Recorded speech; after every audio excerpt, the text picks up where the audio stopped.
100 curiositats sobre el Barça. Segona part.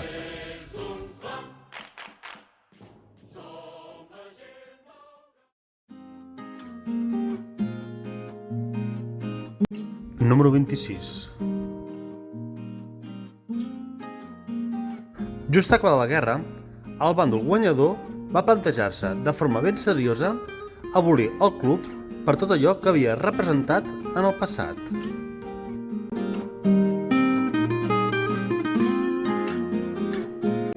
Número 27. L'any 1940, el nou responsable de l'entitat imposat per la dictadura franquista, un tal Enrique Piñeiro, soci de l'Espanyol, canviava el nom del club per Club de Futbol Barcelona, castellanitzant així el nom de l'entitat.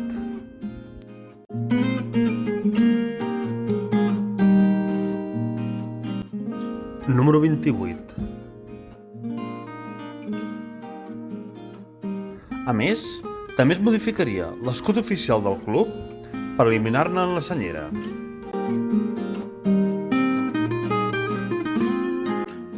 Número 29. De fet, la bandera de Catalunya estaria prohibida al Camp de les Corts fins a les Lloses d'Or del club a l'any 1949, on es va permetre la seva exhibició de forma excepcional. Número 30.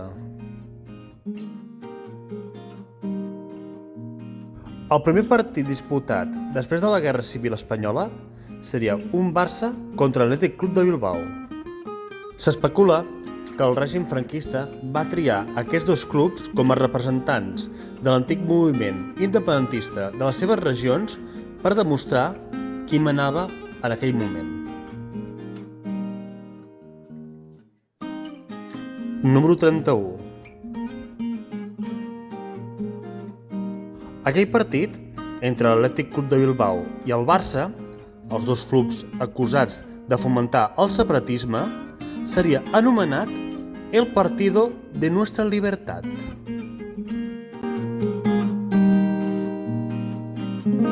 Número 32.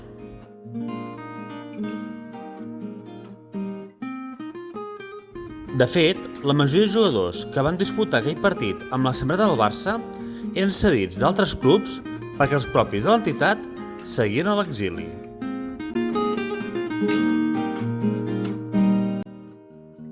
Número 33. Jugadors com fou el cas d'en Balañà van haver d'esperar fins a 2 anys per poder tornar a jugar un partit amb el conjunt blaugrana com a càstig de la Lliga Mexicana que el Barça va realitzar durant la Guerra Civil Espanyola. Número 34. Als anys 40, el Barça crearia les seccions d'handbol i d'hoquei patins.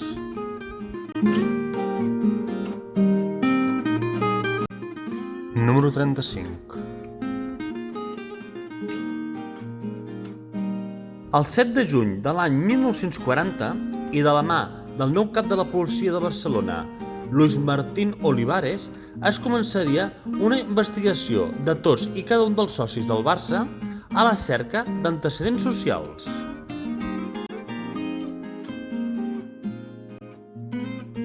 Número 36. Amb la majoria de jugadors encara a l'exili, a l'inici de la temporada del 1940, al Barça li tocaria reestructurar la plantilla a correcuita si volia començar la Lliga a temps. Número 37. Amb la plantilla farcida de jugadors de mig nivell, a la temporada 41-42, el Barça salvava in extremis la baixada a la segona divisió. Número 38. L'any 1949 i de la mà del president Agustí Comtal, la senyera tornava a l'escut.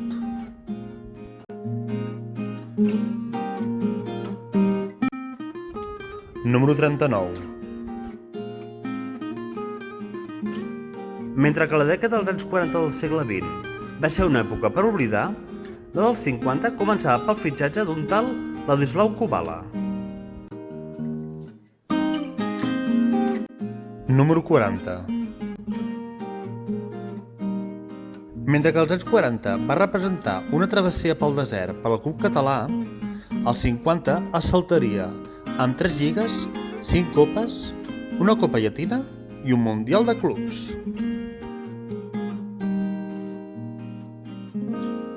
Número 41.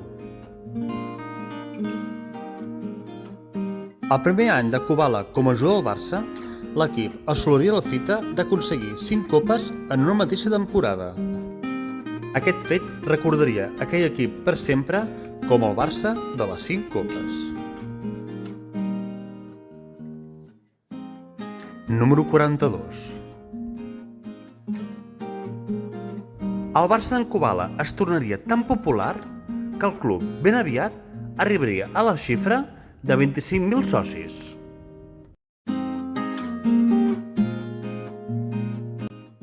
Número 43.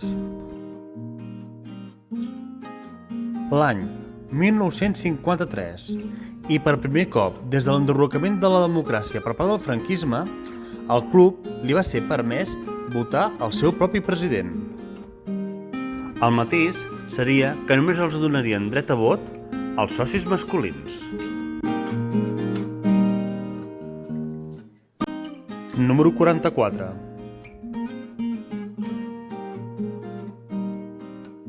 Amb Francesc Miró i Sans, partidari de construir un camp nou, s'imposava Esteve Felip, més partidari d'ampliar el camp de les Corts. Número 45. L'any 1953 també passaria un fet tan destacat com poc parlat. El Barça fitxaria a un jove jugador argentí anomenat Alfredo Di Stéfano.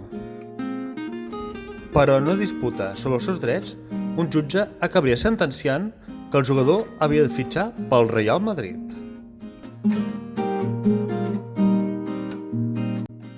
Número 46. Tot i aquella sentència, Di Stéfano arribarà a jugar fins a 3 partits amb la samarreta del Barça. Número 47. A mitjans dels anys 50, el Barça assoliria la fita de 38.000 socis. I aquell fet convertiria el camp de les Corts en obsolet. Número 48. La primera pedra per la construcció d'un nou estadi va ser una realitat el 28 de març de l'any 1954. L'arquitecte del Camp Nou seria en Francesc Mitjans i Miró i el cost total del projecte seria de 288 milions de pessetes.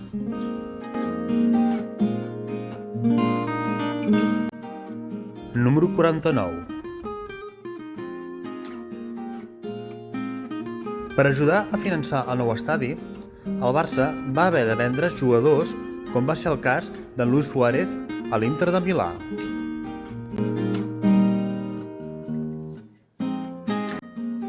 Número 50.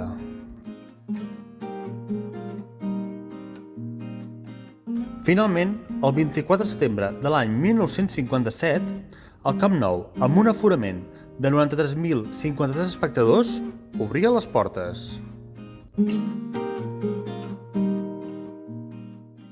Barça! Barça! Barça!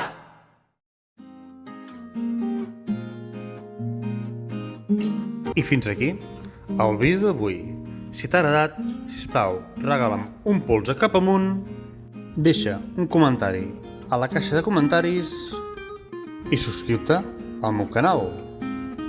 I també recordar-te que pots activar la campaneta perquè t'avisin de les meves futures publicacions.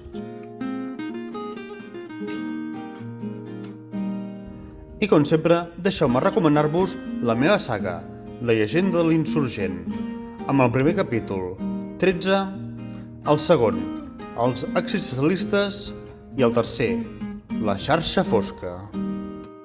Els podeu trobar a Amazon, en e-book i en edició de butxaca. Sí, que ja ho sé, d'aquest segon top, els 10 primers punts són depriments. Qualsevol queixa, sisplau, al franquisme.